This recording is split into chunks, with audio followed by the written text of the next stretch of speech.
بسم الله الرحمن الرحیم نحمده ونصلي على رسوله الكریم. چونکہ غیر مقلدین دی تقلید قائل نہ دی اور تقلید یہ رشی اجتہاد اور استنباط دا کوم مسئلات سے قرآن پاک اور حدیث کی صفو نہ ملے گی اور دی اغا حکم اور دی اغا نظائر اور دلائلو کی سرائے غور اور فکر وکی اغا نہ چکم مسئلات رو بسی دیتا اجتہاد یہ رشی اور دیتا قیاس ہم یہ رشی.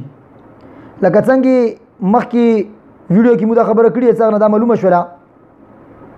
او که چېرته په دې خبرې باندې بیا اتفاق هم وکړل شي بیا دې ته اجماع ویلی شي. دې وجې نه علما اصول لیکلي دي چې قیاس دا حکم نه ثبتوي بلکې قیاس یو حکم څه پټ وي هغه ظاهروي. چې کوم حکم قرآن پاک یا حدیث کې موجود خو پټ وو هر یو سړي د معلومولو په واس کې نه وي خلک په هغه باندې نه پوهېږي. مجتهد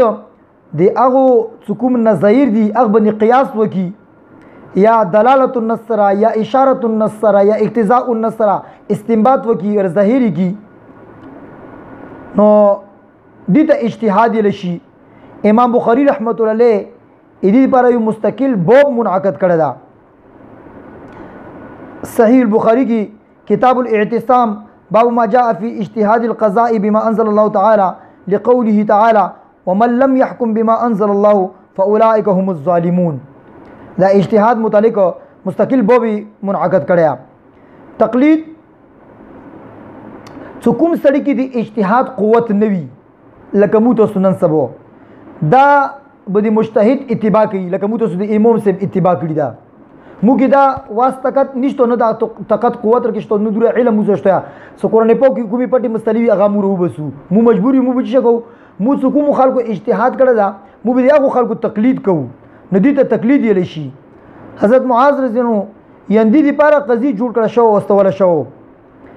څه هغه کوم مسائل خي او کوم احکامات خي هغه باندې عمل وکړل شي. څه دی هغه ماخذ درې شیون دي قرآن پاک حدیث اجتهاد او دا درې وړ تسلیمول د پیغمبر صلی الله علیه وسلم اطاعت تا. لکه ابو هريره رضی الله عنه فرمایي چې پیغمبر صلی الله علیه وسلم ارشاد فرمایي چې مو اطاعت وکړلو هغه د الله اطاعت وکړلو چې مو نه فرمانی وکړلا هغه الله تعالی نه فرمانی وکړلا او چې د امیر اطاعت وکړلو هغه د مو اطاعت وکړلو او چې د امیر نه فرمانی وکړلا هغه د ایمو نه فرمانی وکړلا. مشکات شریف حدیث تا صفحه 310 جلد نمبر 1 باندې دا لیکل شوی دا. اوس مسلې دې یو څو قسمونه دي. اول دی مسائلو دوا قسمونه دي. یو هغه مسلې دي چې هغه ذکر په نص کې نص قرآن او حدیث ته رشي څه قرآن او حدیث کې دی هغه ذکر موجود ده او دویم هغه دي چې دی هغه ذکر په قرآن او حدیث کې نه ده موجوده. چې دی کوم ذکر په قرآن او حدیث کې موجود ده هغه به په دوا قسم دي. اول دا څنګه کې یو قسم ته حکم ده یا اثبات ته الله په ګری څه کوي یا نفي ته الله په فرمایلی څه مای کوي. او دویم هغه څنګه کې نص په دوا قسمه یا څه هم الله په یو شی په بری کې یا پیغمبر صلی الله علیه وسلم یو شی په بری کې څه کوي او هم هغه شی په بری کې څه مای کوي. مثلا امین بالجهر تیز باندې امین یل دا هم معلومی کې څه یا تاسو دا هم روایتونه معلومی کې تاسو امین تیز مای تیز سره مای پټ یا او دا هم معلومی کی طرف الیدین کہے او دا هم معلومی کی طرف الیدین ما کہے. بیا داسې مسائلو کې بیا دا صورتونه وي یو هغه کې تاریخ معلوم وي چې دا کول ولا تاریخ دا اول وو او نه کول ولا تاریخ ورسته وو یعنی اول یې لیو څه کوي بیا یې لیو څه ما کوي دا تاریخ هم ورکی معلوم ده. او یو داسې هغه کې نس نه د معلوم صدیق اول کوم دا او ورسته کوم دا پاتې ورکی نه لګي. دا ټول څلور قسمونه شروع نو اولنې هغه قسم ته نس تا څنګه کې یو شون دی حکم دا څه کوي الله جل شانه فرمایلی حدیث کې غلی څه کوي نو دغه مسلو کې څه قرآن بیان کړی دا یا حدیث بیان کړی دي کې سره نه قیاس ته ضرورت ده نه اجتهاد ته ضرورت ده نه تقلید ته قرآن څه کوم سری بیان کړی باندې عمل ضروری ده. او دویم قسم ته هغه مسلې دي څنګه کې بیا نص په دوا قسمه یا یو خود سي الله پاک ایو شی په ورګی څه کوي او یې څه مای کوي اوس دا کوي ما کوي کچې ته دي کې دا تاریخ معلوم وو صدا کوانی ولا علا پوک اول فرمیلیو به نه کوانی نه ورسته لیو تاریخ ورکی معلوم ده نه څوک نه لیو څه کوي به ورسته څه ما کوي دا ما کوي سره هغه حکم منسوخ شلو دا او تنسیق وګرځیدلو. نو دی کې هم د قیاس اور اجتهاد ته نه تقلید ته هیڅ ته ضرورت نشته ویلې څه بسغه کی تاریخ گواه ده اول حکم حکومو ختم شو د ورسته حکم حکوم ده دی هغه منسوخ وګرځولو. او دریم قسم د هغه مسلې دي چې هغه کې نص په دوا قسمه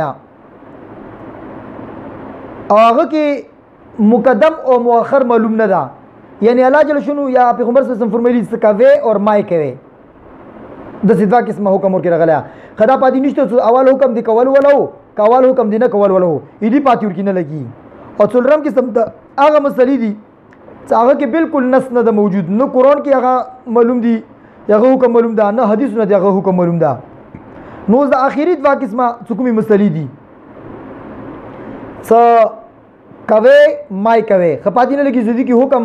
اوالی کول ولو که نه کول ولو دا پاتې ورکی نه لګي. او یو هغه مسلې چې هغه بالکل قرآن او حدیث نه ذکر ورکی نشته دا داسې مسلې نو دا به دوه حالاتونه خلی نه وي یا به عمل انسان به عمل ور باندې کوي یا به نه کوي که عمل ور باندې نه کوي خو انسان آزاد ګرځیدل نشي ویلې چې د اسلام تابع ده. ايحسب الانسان ان يترك سدى اي انسان دا ګمون کوي چې زه آزاد پرې خښوم افحسبتم انما خلقناكم عبثا وانكم الينا لا ترجعون آیا تاسو دا ګمون ده تاسو بیکاره پیدا شوی یعنی د سینه ده بلکې هر موقع باندې حکم حکم هم راغلی هغه به تاسو خو مخو پرو کې اوس ایو حکم راغلی دا کور کوي بل راغلی سمای کوي او دا پاتې نه لګي چې اول حکم کوم ورسته حکم کوم دا پاتې نه لګي اوس به دې حالت کې څه کوي. نو دا دریم قسم د مسلې دی کې به کته ایو باندې عمل کوي څه کوا دبل پتی کېږي د ځون کې خېری څه ما کوا لکه رفع الیدین صرف الیدین کوا کته رفع الیدین باندې عمل کوي کوم حدیث کې راغلی څه ما کوا رفع الیدین هغه باندې عمل پتی کېږي او کته رفع الیدین نه کوي دا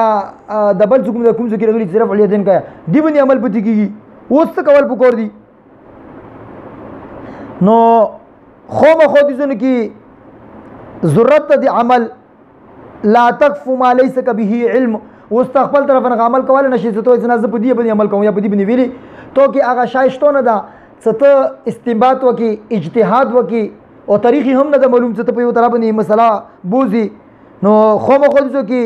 مسایلو کې اجتهاد زورا شولو. نو دریم قسم ته دې لپاره څه عمل لپاره یو مسله متعینه کی نو اجتهاد ضرورت او څلورم قسم دی پر خېدی واجنا څه حکم معلوم کی او دا ظاهر شي هر یو سړی اجتهاد او استنباط قوت او اهلیت هغه کې نشته ده او دا دی آیات نه جواب ده خبره وضیح ده ولو ردوا الى الرسول والى اولي الامر منهم لعلمه الذين يستنبطونه منهم. نو هر یو سړی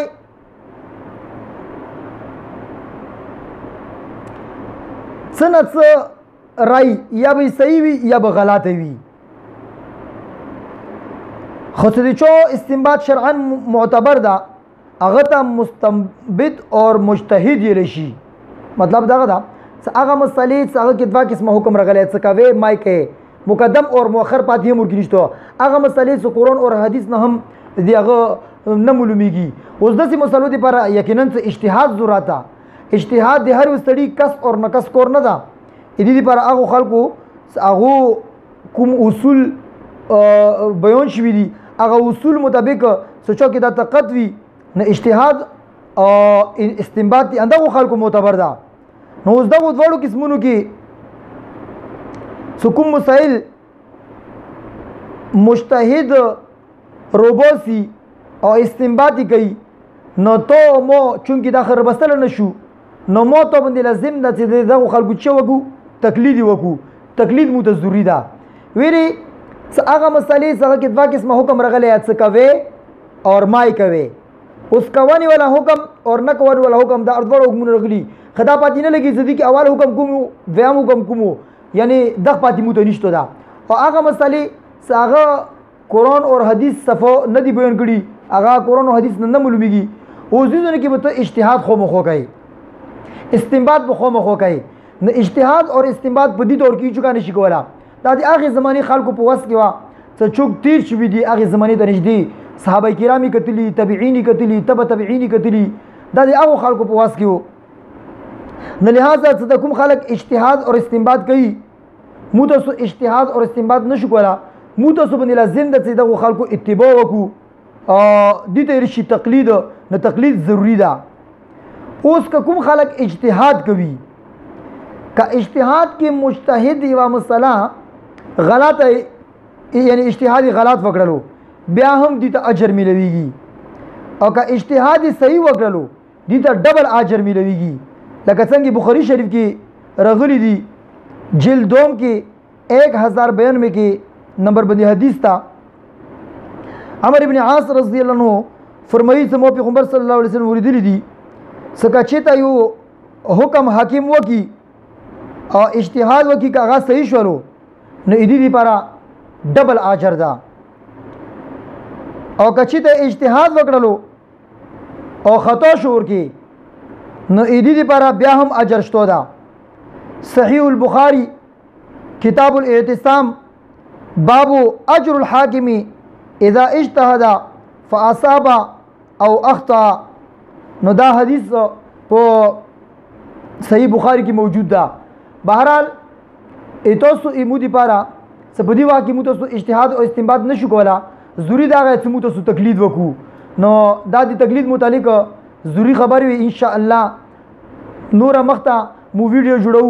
تفصیلی هغه هم وره او دا هم وره. الله تعالی دې مو تاسو په دې باندې عمل کول توفیق نصیب کړي. آمین برحمتک یا ارحم الراحمین.